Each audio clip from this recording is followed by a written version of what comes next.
যুবকের সেজদা আল্লাহর আরশ কাইপা ওঠে। নওজোয়ান সেজদা দিলে আল্লাহ আরশে আজিম থেকে বলে, যুবক তুই আমারে সেজদা দিলি, যা ওয়াদা দিলাম হাসরের ময়দান আমি তোরে আমার আরশের ছায়া দেব। বাহ বাহ, তোরে আমি পাশে বসাবো নওজোয়ান, তুই স্টেজে বইবি, স্টেজে বসো, বাকিরা তাকায় দেখবে, বাপরে আমগো এলাকার হেতে দি বাদশাহ। আল্লাহ তৌফিক দান করুন। চলেন এই আয়াতগুলোর তর্জমা বলি, শুধু তর্জমা। আল্লাহ তাআলা বলেন, কাল্লা ইদা দুক্কাতিল আরদু দাক্কান দাক্কা।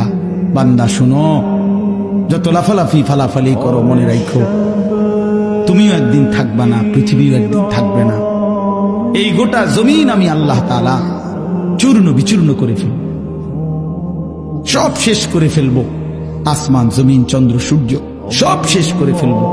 হাসরের মাঠ কায়েম হবে। ওয়া রাব্বুক, আর তোমার রব, সমস্ত মানুষ দাঁড়িয়ে থাকবে হাসরের মাঠে।